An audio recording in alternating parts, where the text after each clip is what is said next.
What's the world coming to when we have normalized stress? When I'm coaching clients and they talk about the stress in their life, it's almost like they assume it's a given that in order to get things done, in order to succeed, in order to progress, in order to make money, have the bills paid, and be successful, you need to be stressed. Even my university students struggle with stress. They feel like they need to push themselves, pressure themselves, and get stressed out in order to get stuff done.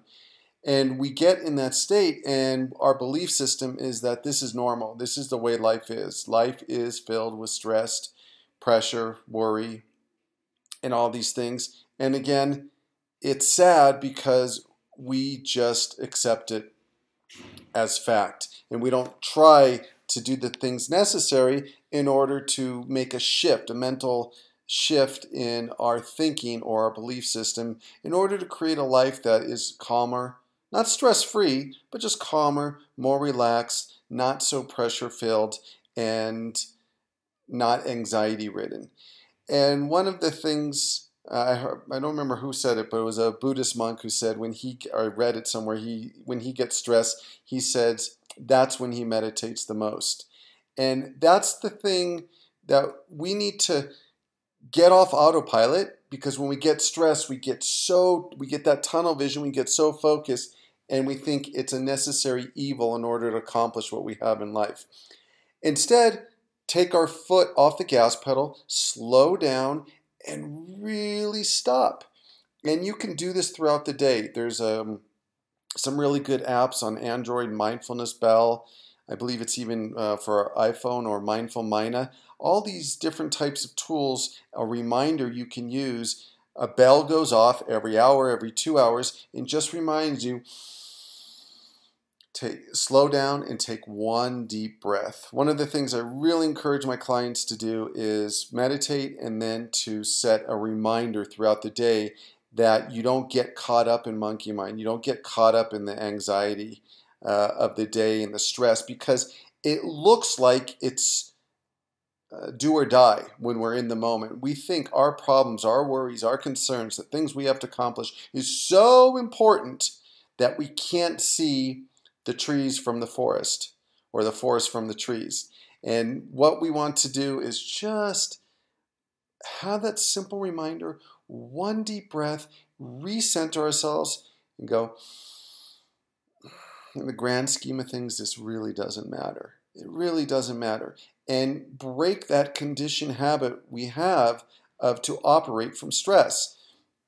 One of the biggest stressors is running late. And when you're running late, just slow down and accept you're going to be late. Learn from it and say, next time I'm going to leave earlier. And just focus on your breath. Even stop. If that makes you 5 minutes later, stop and just take a meditation break.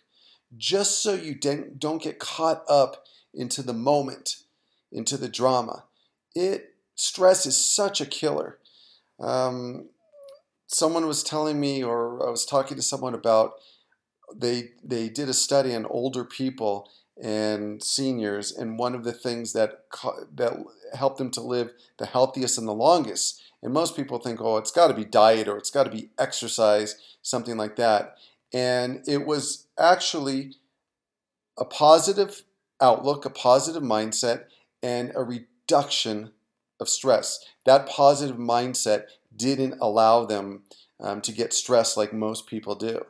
And you just meet those kinds of people that they're just chilled, relaxed, easygoing, and they have there's so many more advantages they have, health-wise, emotional-wise. They're not burning their battery or the candle at both ends, and they're able to have enough energy to do the things that they want to do. Some people, at the end of the day, they're completely wiped out. All they can do is go home and collapse and sit in front of the TV. And yes, some of us have really intensive jobs, but you couple that on top of with the stress that we add to ourselves, it's a killer. Literally, stress kills. And it's always one more thing. Okay, I need to get stressed about this because I have money due, or I have a big job interview or I have a big date, and we always think it's one more thing, and then afterwards I'll be more relaxed. Now is the time to be more relaxed and take those recentering breaks throughout the day. If someone asked me what is better, to meditate 30 minutes a day or meditate a minute 10 times a day or 15 times a day, I'd say 15-minute meditation is ideal, 1 minute throughout the day, just to give yourself that reminder and recenter yourself so you don't get sucked into the world. Sometimes I'll have the greatest meditations and then I'll get sucked into the world and not have that reminder to recenter myself throughout the day.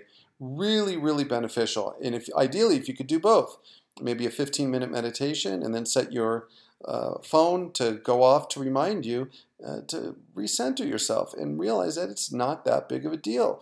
We are just so conditioned to be attached to outcome.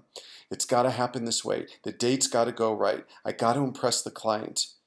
And it's our inability to accept failure that causes us just such immense stress.